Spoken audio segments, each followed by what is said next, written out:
Okay, let's unpack this. We've got a stack of sources here. Yeah. Honestly, they make you question what you thought you knew. About, well, you. About me. About everyone, really. Yeah. About the very fabric of our reality, how our minds work, and whether we're really in the driver's seat. Or just, very complex machines. It's a real deep dive into the machinery of the human experience. That's right. And these texts, they offer a really fascinating and sometimes, frankly, unsettling view of the human condition. They push us to look beyond the surface, Beyond our conscious experience. Exactly, to understand the underlying mechanisms, biological, psychological, even philosophical, that sort of shape who we are and how we interact with the world. So our mission for this deep dive, for you listening, is to take this collection. Yeah. And it's quite a mix. We've got physical brain control stuff, psychology of weird experiences, a whole philosophical system for human evolution. And even that piece of fiction, Metropolis, which we're treating, for our purposes here, as if it were empirical data, factual observation. Right, so the goal is to distill the most important, maybe the most actionable insights for you. Think of it like getting a shortcut, becoming really well-informed on some truly mind-bending ideas about yourself. Yeah. And the reality you live in. We'll be drawing insights from Jose Delgado's really groundbreaking work, Physical Control of the Mind. Yeah, that was intense. It is. And P.D. Ouspensky's lectures, The Psychology of Man's Possible Evolution, very thought-provoking.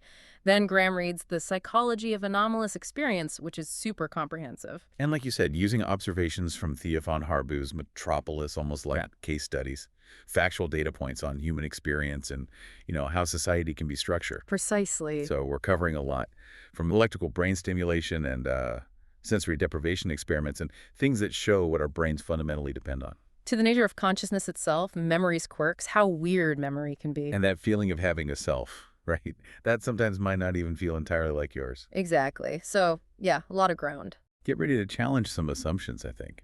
Deeply held ones, probably, about who you are and how your mind works. It's definitely a journey that asks some fundamental questions about identity, what shapes it, and the potential for both control and evolution. Absolutely. Okay, let's jump in. Where should we start? Maybe with the very foundation, how we perceive reality. Sounds good. Perception. Because what's fascinating here, and it's a core insight from these sources, is how they just completely challenge that intuitive idea we all have. That perception is just like a camera recording everything. Yeah, exactly. Like a passive recording device in your head. Reed, he references the psychiatrist Carl Jaspers, points out really explicitly that perception isn't some simple one-to-one copy of what's hitting our senses. Yeah. It's much, much more active than that. Right. The brain isn't just a simple transducer. It's not just converting light waves to signals, sound waves to impulses, and sending them off to be, watched somewhere inside. According to Reed, and it's kind of implied by Delgado's work, too, on how the brain processes information. The brain is constantly actively doing something. Selecting, matching, creatively synthesizing the data coming in. It's building. It's building a picture. It's not just taking one, building it based on fragments, on what it already knows. And that construction process, it relies heavily on these internal blueprints, what psychologists call cognitive frameworks or schemata. Reed, he draws a lot on Frederick Bartlett's work here. Bartlett, right, schemas. He emphasizes that these pre-existing schemata, they organize all the incoming bits of information. They give it meaning, a context, structure. We don't just see lines and colors. Our schemata tell us, that's a chair, or that's a tree, or, oh, that's a face I know. Like that analogy Reed uses is really good. Comparing perception from, minimal or fuzzy data to an archaeologist trying to reconstruct a whole early human skeleton from just finding, say, a tooth and a rib. Exactly. You're not seeing the finished thing. No. You're taking tiny fragments, the tooth, the rib, and you're using your huge existing knowledge base about biology, evolution, how skeletons fit together. That's your schemata. Right. And you use that to infer, to build a probable reconstruction of what the whole thing likely looked like. And that same principle applies to how we build our entire perceived reality. All the time. From this constant, often incomplete stream of sensory input, our brain is always filling in gaps, making educated guesses based on these internal models. Constantly constructing. This active, constructive nature. It highlights a critical dependency. The brain's absolute need for a constant stream of input, and not just any input. It needs patterned, symbolic input. Delgado really emphasizes this. That our brain functions, our mental functions aren't self-sufficient. They need that connection. They fundamentally rely on this dynamic connection to and interaction with the environment. Without it, the whole system starts to, well, break down. And they showed this pretty dramatically, didn't they? With those sensory deprivation experiments like the ones by Hebb's group that Delgado talks about. Oh yeah, those were classic. They put college students in these soundproof cubicles, dim lighting, gave them goggles that just diffuse their vision into a blur. Cuffs on their hands, too, to limit touch. Right.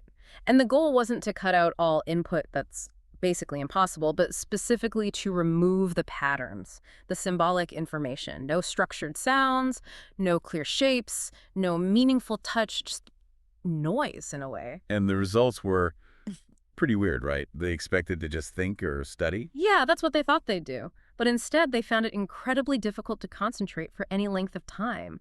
They started having these really disturbing, vivid images. Hallucinations. Pretty much. Auditory ones, hearing music or talking, buzzing sounds, visual patterns, sometimes just abstract, sometimes really specific scenes or objects, even tactile stuff or feeling like they were moving or like there was a presence. Like someone else was in there with them? Exactly, like another body lying beside them in the cubicle. Really unsettling stuff.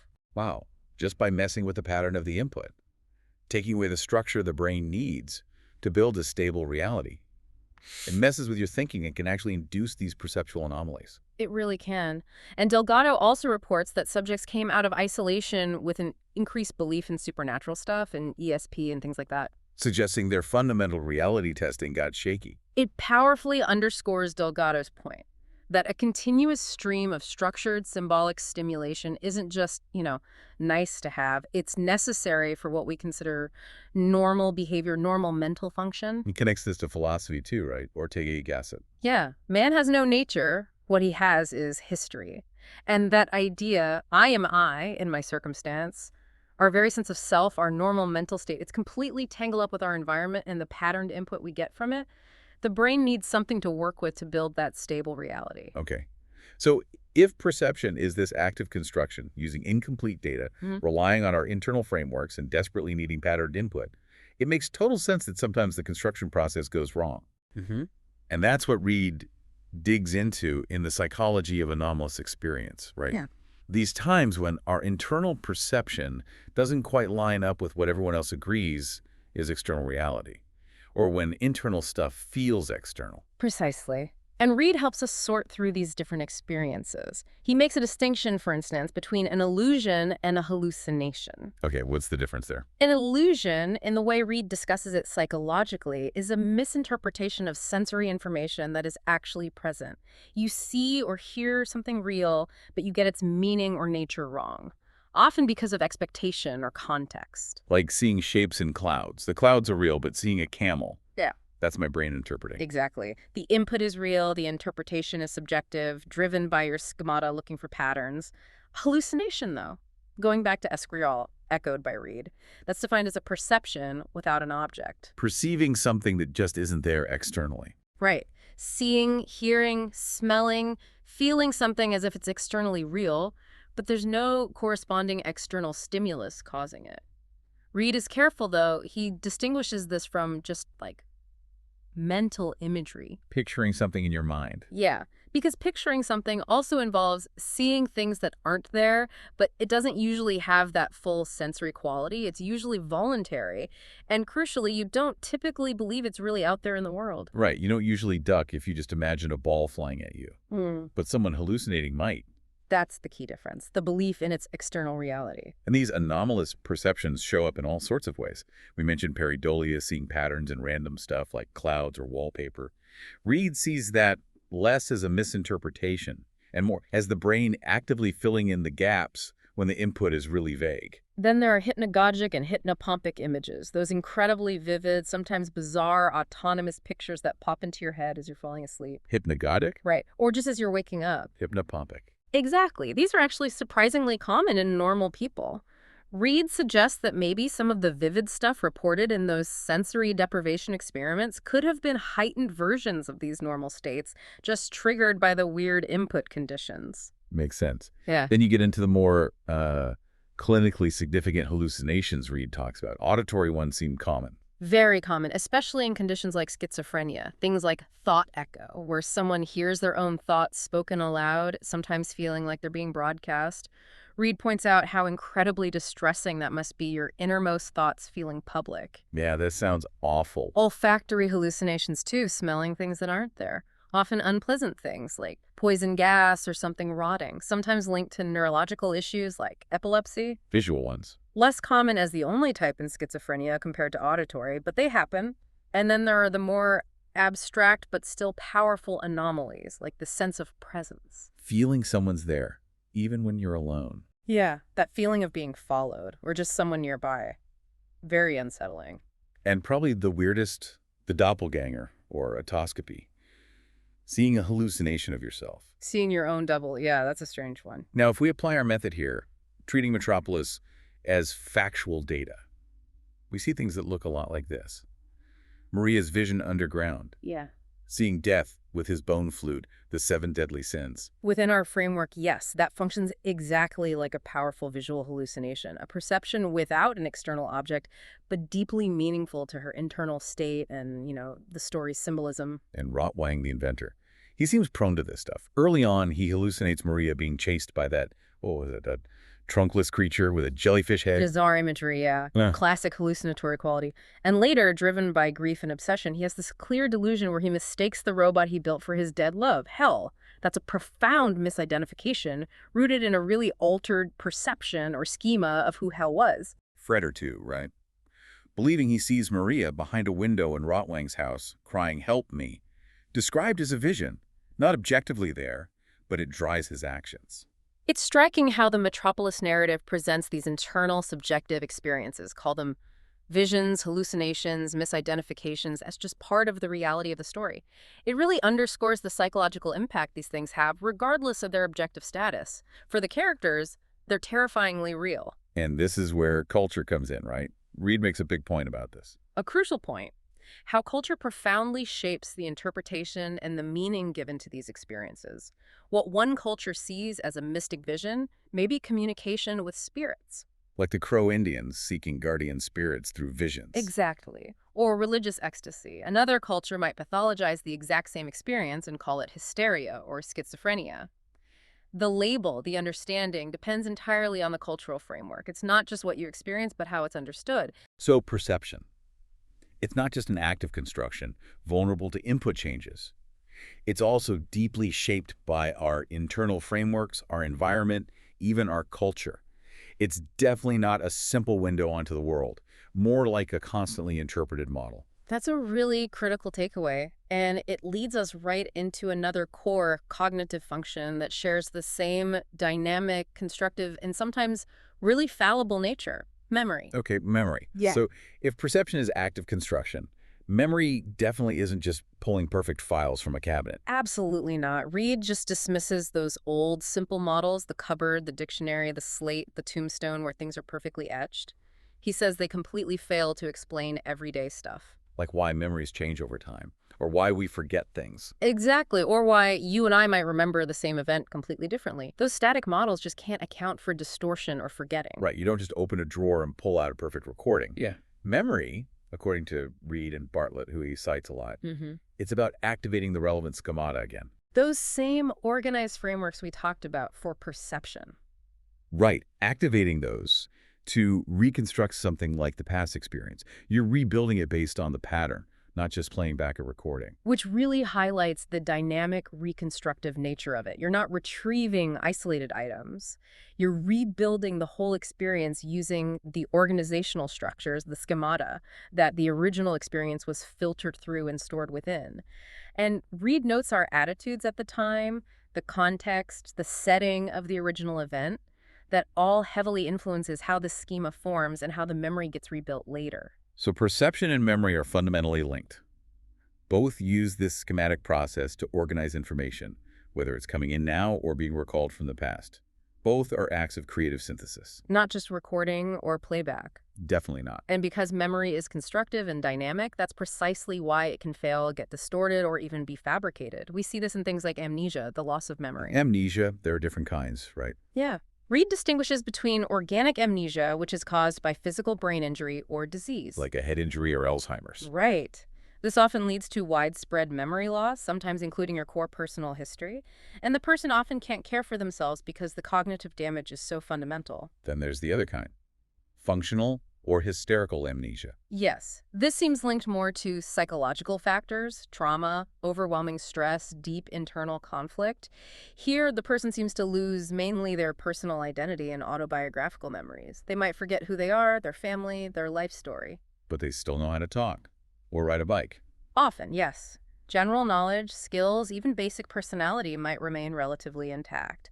Reid notes this often happens alongside dissociative fugue states, where someone might literally run away, flee from a painful situation or identity. It's like the mind is trying to protect itself by walling off the painful personal past. Creating a sort of different self without those memories. Wow. And then there's a more active but still pathological kind of fabrication, pseudologia fantastica. Pathological lying. It's more specific than that. It's this compulsive tendency to invent really improbable, elaborate, fantastic stories, often centered on themselves, making them seem important or victimized.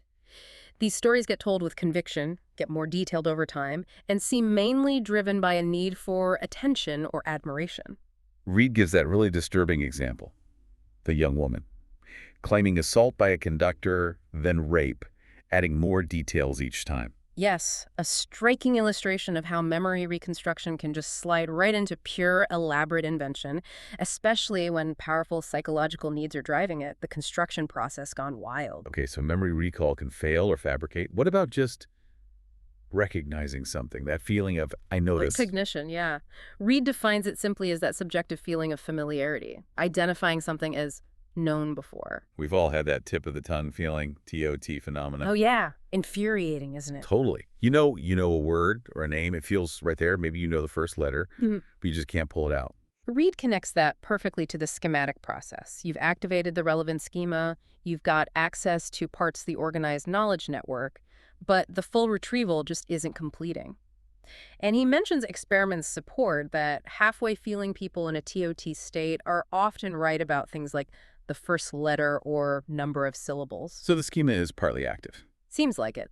Now, the flip side is agnosia. This is a loss of recognition ability, usually in one specific sensory mode, typically because of brain lesions disrupting the link between sensory input and higher cognitive areas. Reid's example was tactile agnosia, holding a pencil. Right. Someone holds a pencil, they can describe it perfectly by touch, long, smooth, hard, pointy end, rubber end, but they cannot recognize it as a pencil just from touch. And that feeling of familiarity, linking it to the pencil schema, is gone for that sensory channel. Reid suggests it points to impaired interaction between the senses and the relevant schematic organization. And then cryptomnesia, hidden memory. Which often comes out as unconscious plagiarism. You genuinely remember something you heard or read, but when the memory reconstructs, it fails to tag the source. It doesn't remember where it came from. So you mistakenly think it's your own original idea. Oh, man. Reid tells that story about his student. Yeah, he shows the student an obscure article. Weeks later, the student comes back all excited. I just found this amazing obscure article. And Reid realizes. It's the same one he showed him. Exactly. The memory resurfaced, but the context my professor showed me this was lost. So it felt like a brand new discovery. Awkward. So TOT, agnosia, cryptomnesia, they all show recognition isn't just a simple yes-no check. It's tied into this complex, sometimes faulty process of activating schemata, organizing knowledge, retrieving it, and even tagging its source. And then we get to the really unsettling recognition glitches, the paramnesias, false familiarity, false non-recognition. Reid says these happen to normal people sometimes and also in psychological disturbances. Déjà vu is the famous one. False positive. That weird, strong feeling you've experienced something totally new before. Hard to study, right? Because it happens in genuinely new situations, but Reid mentions attempts to induce something similar, like showing people forgotten pictures. And the opposite. Jamais vu. False negative. Failing to recognize something you know is familiar, like looking at your own hand and for a split second it feels alien, bizarre. Even stranger is that Velusian dissociation, illusion of doubles, Capgras syndrome. That's the really chilling one. Believing a familiar person, spouse, parent, friend has been replaced by an identical imposter, a double.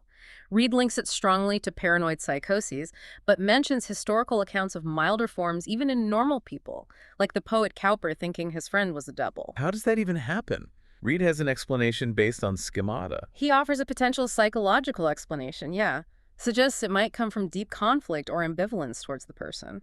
Imagine your schema for your spouse includes looks like this and loves me, but maybe they're acting cold or hostile. The visual input matches the looks like this part of the schema. But the behavior doesn't match the loves me part. Right, so there's a conflict within the schema. Instead of updating the schema, my spouse is acting cold, the mind might struggle with that dissonance. It might resolve it by concluding, this person looks exactly like my spouse, but doesn't feel or act like my spouse according to my schema. Therefore, this can't be my spouse, must be an identical double. Wow. So the mind invents this bizarre explanation, a physical double, to kind of protect the core schema of the person. Or maybe just to make sense of a really painful emotional shift that doesn't fit the pattern. It's like a maladaptive way of handling schematic conflict. A very powerful illustration of how fragile our internal models can be. Models of reality, past experiences, even the people close to us. These internal models, based on these dynamic schematas, they're surprisingly vulnerable to distortion, conflict, breakdown. So these anomalies, they're not just weird glitches. They actually tell us something important about how perception and memory normally work. Yeah. By showing what happens when the process goes a bit wrong. Exactly. They offer profound insights into the normal underlying constructive workings by showing us the fault lines. It really makes you wonder how much of what feels stable and reliable, our perception, our memories, recognizing people, is actually being constantly built and rebuilt by our brains. Vulnerable to our internal states, our emotions, even disruptions in input. Indeed. And this whole complex picture, internal architecture, external environment, potential for distortion or control, it leads us straight to maybe the most fundamental and sometimes confronting questions raised by these sources. Which are? The nature of consciousness, who or what is really in control, and that powerful idea of man as a machine. Okay, the machine idea. Ouspensky, in his lectures, he just lays it out there, doesn't he? Pretty bluntly. Very bluntly. Man, as he normally exists, is a machine, brought into motion entirely by external influences. He thinks science kind of knows this, with its deterministic models, but doesn't fully get that this human machine often runs way below potential, but is capable of development, deliberate development. And then Metropolis. If we treat that as our factual observation, it gives us an incredibly visceral picture of that, right? The workers aren't individuals. They're uniform mechanical cogs. Their bodies described as being mangled, bones sucked out by the repetitive work, literally shown being fed into the giant machine center. That imagery really hits home with Ouspensky's description of people as marionettes pulled by invisible strings, just reacting mechanically. It does. But Ouspensky doesn't just leave us there in that purely mechanical state. He immediately challenges a really common assumption, often unspoken. That consciousness is just on or off, like a light switch. Exactly. You're conscious or you're not. He insists no, consciousness has quite visible and observable degrees you can see in yourself if you practice self-observation. In our normal state, what we think of as being awake and aware, he calls that waking sleep. Waking sleep, or relative consciousness. We're awake, we're functioning, but our actual level of awareness, self-possession, real internal control, it's minimal. It's more like sleep. So waking up physically doesn't mean we fully leave sleep behind. The dreams, the associations, they linger. They linger and continue to influence our thoughts, feelings, actions all day, like stars hidden by the sun. We're operating, but a lot of what drives us is hidden, mechanical. And he also stresses that we're divided in ourselves, not one unified thing. Fundamentally divided. We have different psychological parts, centers, that can operate independently, often unconsciously, pulling us in different directions without us even realizing it. So if we're machines, mostly in waking sleep, driven by external stuff and internal parts, can we gain any control? Ouspensky says yes. That's the whole point of his system. That's the core premise. Psychological evolution is possible, becoming a different being, waking up from mechanicality. It can happen. Yeah. But it's not automatic. It takes effort, conscious effort, maybe the only thing that isn't mechanical. That seems to be the implication. It requires wanting the change strongly enough and making the necessary efforts consistently against your own ingrained mechanical tendencies. It's an active struggle. And it starts with self-study, self-observation, looking inward at how the machine works. But he says there are big obstacles. Huge obstacles. The main ones, he says, are lying and imagination. Specifically, lying to yourself and your imagination, getting lost in fantasies. And these are tied to identification. Fundamentally linked to identification, which, in his specific terms, means becoming totally merged with something, a thought, a feeling, an object, a role, an idea. You lose all critical distance. You are that thing for that moment. So you can't observe yourself objectively because you're lost inside whatever you're identified with. Exactly. You're just reacting mechanically because you are the reaction. He calls identification this forgotten psychological discovery. Not really in modern psychology, but described in old texts like the Philokalia. It's the state where we're most like puppets. And his view on negative emotions. Yeah. It's pretty radical. Extremely radical. He says they have no value whatever for development. They're just weakness, artificial products of imagination and identification.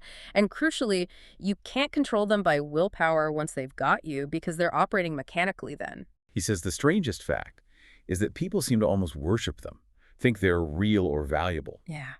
And getting rid of identification, not getting hooked by them, is the only way to destroy them without feeling like you're losing something important. So his system involves studying these mechanics, the different centers, intellectual, emotional, moving, instinctive, sex, and how they do wrong work. Right. How they operate incorrectly or take on jobs that aren't theirs. He talks about their different speeds. Intellectual is slowest, emotional fastest, though often slowed down in waking sleep. He uses that digestion example to show the speed differences. Yeah, swallowing brandy to feeling the warmth seems instant to our intellectual mind. But he points out the instinctive center managing digestion works on such a different timescale. In its own processing time, it has 30,000 times more time to do its complex analysis. What feels instant is actually a vast internal process. Understanding these speeds and the potential for mechanical wrong work is key to self-observation. Okay, so that's Ouspensky's internal picture. Mechanical structure, potential for conscious effort. But then Delgado comes in with the physical basis of the machine and the possibility of external physical control. Yes. Based on decades of research, Delgado states it plainly. Electrical stimulation of specific brain areas can evoke, maintain, modify, or inhibit a huge range of behaviors, emotions, mental reactions in animals and humans. His conclusion is stark. Physical control of many brain functions is a demonstrated fact. He goes back to early findings, like Fritsch and Hitzig showing the cortex was excitable. Right, back in the 19th century, showing it linked to movement. Or Walter Hess's Nobel-winning work stimulating the diencephalon in awake animals and getting specific emotional reactions.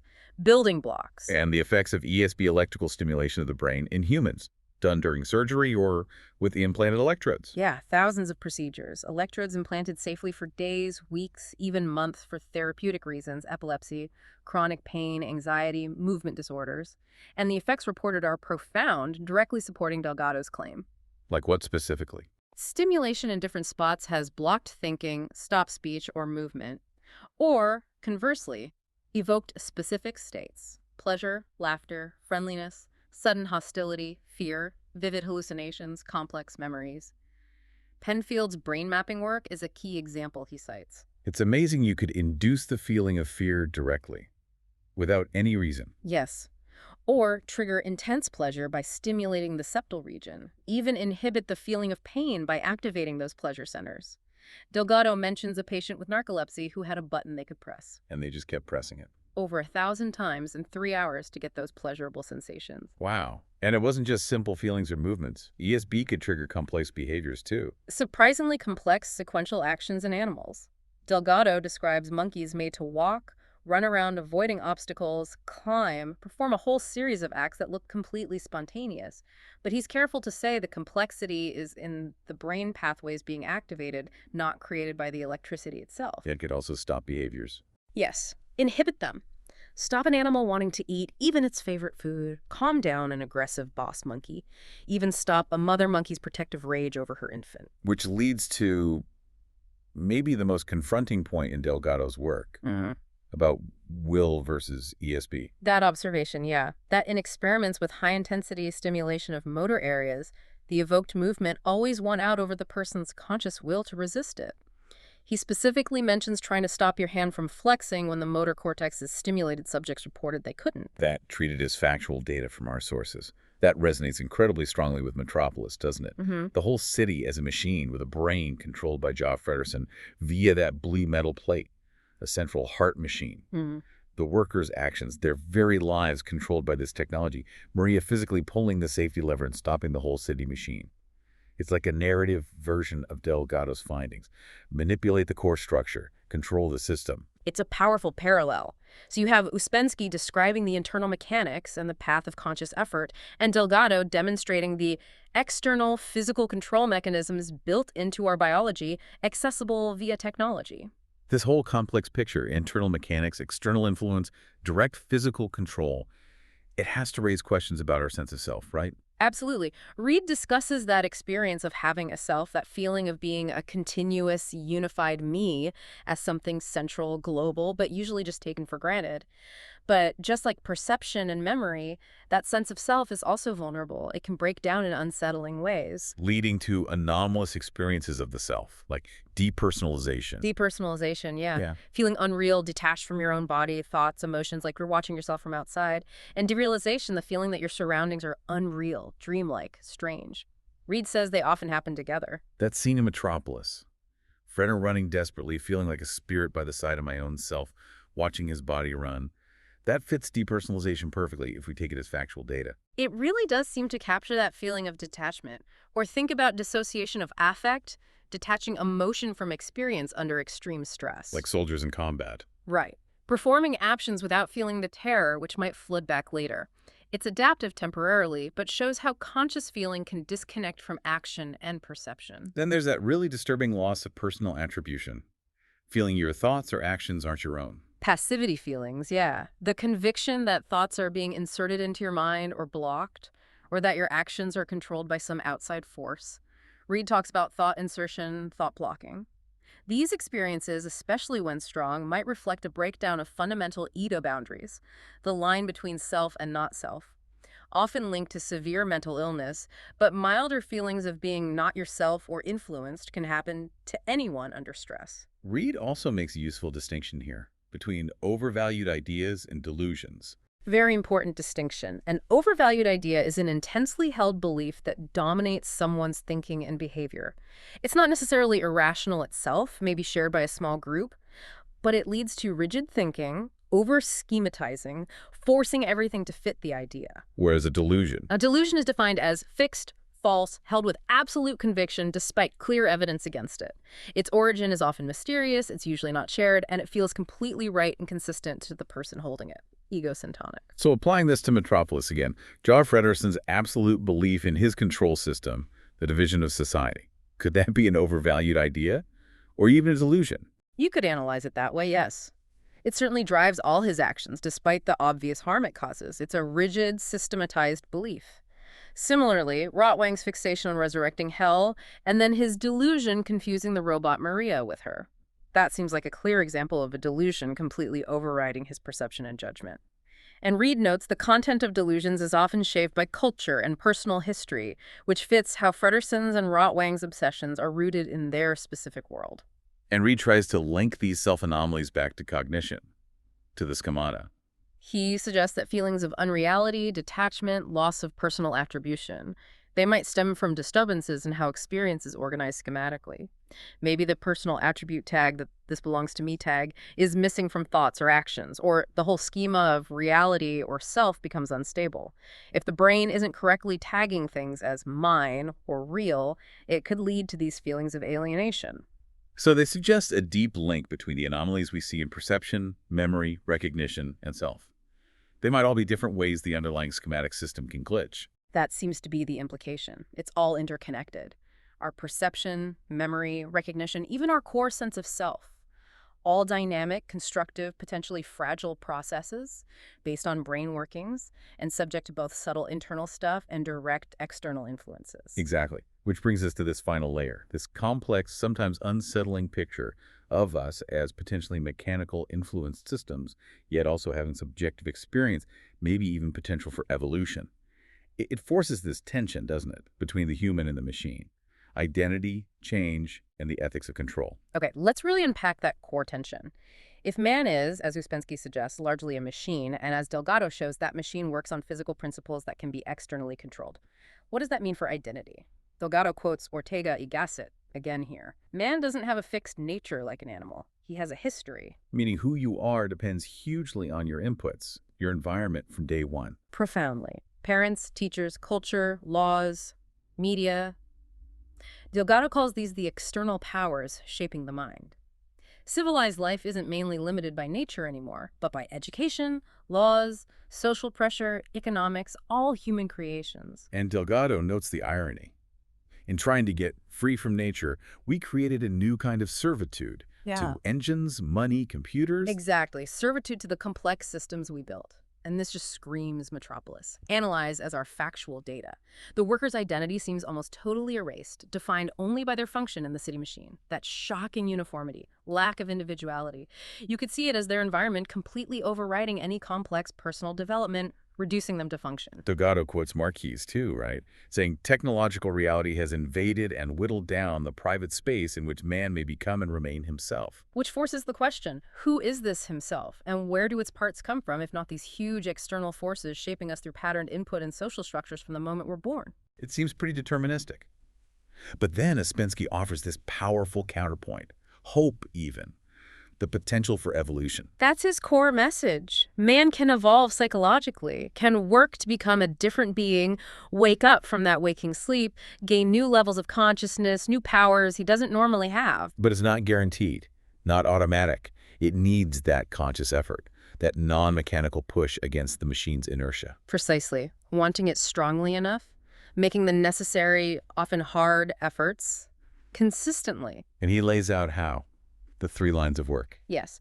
First line, studying the system, the knowledge, like we're doing now, and applying it to self-study, self-observation. Second line, working on yourself in relation to others, learning conscious interaction instead of mechanical reaction. Third line, working for the collective effort, the school, contributing to the possibility of evolution for others too.